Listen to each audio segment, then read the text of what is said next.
Бәріңізге ассалаумағалейкум. Сіз тарихта ең көп адам өлтіріп әлем рекордын орнатқан бірінші мергеннің кім екенін білесіз бе? Оның жүріп өткен жолында 700-ден аса орыстың өлі денесі қалды десе сенесіз бе? Әйгілі мергендерімен аты шыққан орыстар ақ өлім атанған жауынгерді неге өлтіре алмады? Сіз үшін фин мергені Симо Хаюха жайлы білген дұрыс.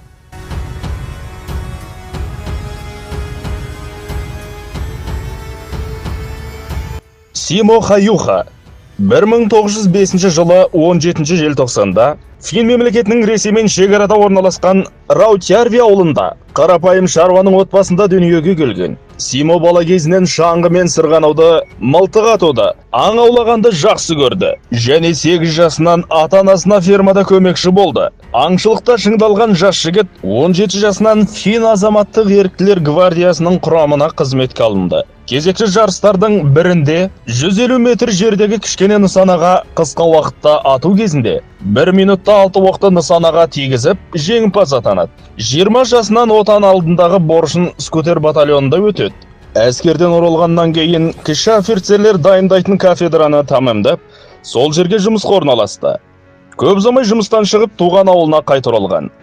Алайда кеңес үкіметінің басшысы Йосиф Сталин мен Германия билеушісі Адольф Гитлердің финдерге қатысты өз жоспарлары болды.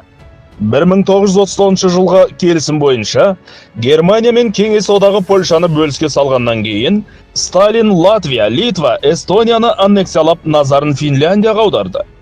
Кеңес үкіметінің фин жеріне қызығуы бекер емес. Орыстар фин жерін жаулап алса шекараны Ленинградтан алыстатып, Балтық теңізін бақылауда ұстауға мүмкіндік алар еді. Дей тұрғанмен финдер, поляктар секілді осал жау болмады. Және бұл шындықты 1939-40 жылдарда болған мұзды соғыс атымен тарихқа енген кеңес фин соғысы дәлелдей түсті. Алғашында Сталин Финляндияны бейбіт жолмен өзіне бағынышты еткісі келді. Осылайша 1939 жылы 14 қазанда Мәскеуге фин делегациясы келіп, орыстармен келіссөз жүргізді. Алайда екі тарап бір шешімге келе алмады. Фин басшылығына шешім қабылдау үшін 1 ай уақыт кетті. Нәтижесінде өздерінің бұрынғы шекарасында қалды. Және кеңес үкіметінің қол астына өтпеді. Фин басшылығы шешімді 1 ай дегенде әрең қабылдаса, Сталин бірнеше сағатта шешім шығарып, кеңес әскері 1939 жылдың 30 қарашасында Финляндияға соғыс жарияламастан басып кірді. Финдердің поляктардан айырмашылығы шекара сызығын бойлай жау шабуылына қарсы қорғаныс ұйымдастыра алды. Бұл соғыс қыстың үскірік аязына тап келді. Сондай-ақ Финляндияның қатал табиғаты мен техника жүре алмайтын жолдары және адамның өзі әрең жүретін таулары, ну ормандары орыстарды әбден әлекке салды.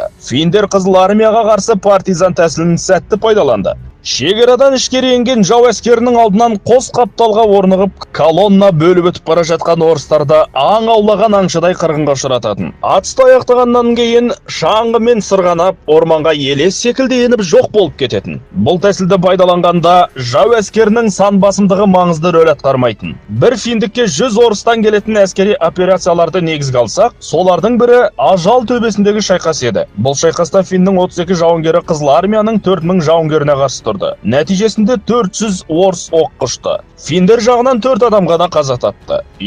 Сталиннің алып әскеріне Финляндияға жорық жасау серуен секілді көрінген еді. Алайда Қызыл армия бұл соғысқа дайын болмай шықты. Симо тақырыбына қайта оралсақ. Симо соғыстың алғашқы күндері азаматтық гвардияның құрамында мерген ретінде отанын жаудан қорғауға аттанды. Өзі соғысқа қатысқан 110 күннің ішінде ресми деректерде 505, ал бейресми деректер бойынша 542 орыстың көзін мылтықпен жойған. Қалған 200-ін пулемет тапаншамен жайратқан, және де ақ өлім деген лақап алған. Ол бір күнде 25 қызыл армиялықтың көзін жойып, жеке рекордын орнатқан. Қол шайқасында 3 күн ішінде жауының 51 жауынгерін мерт қылған.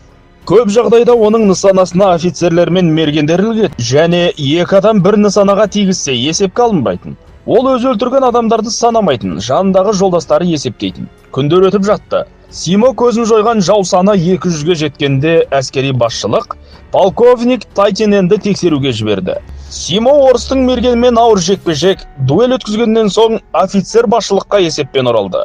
Симаның осыншалықты табысқа жеткенін білу үшін қолданған тәсілдеріне қарасақ, біріншіден бойы аласа болды, 1:52. Екіншіден ол үнемі бетін жауып тұратын ақ бас киім киетін. Сонымен қатар ақ қолғап, сырт киімі де әппақ тең болатын.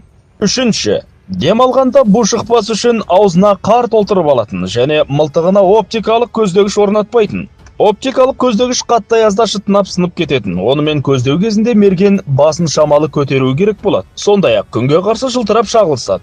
Осылайша жау көзіне түсіп адамға сатқындық жасайды деп сенген. Сима жасырынып көзге көрінбейтін адам болғанды жақсы көрген. Атыс жүргізер кезде мылтығының бас жағын қатырып мұздататын. Оқ атқан кезде қар шашылып жасырынған жерін көрсетпес үшін. Тимо жау көзіне ешқашан түспей елі секілді жұмыс жасайтын. Мергендері өлтіре алмағаннан соң, орыстар ол жүреді деген жердің бәріне жаяу әскерге қарсы миналар қойып, ізін байқаса болғаны зеңбірекпен, минометпен атқылай бастайтын.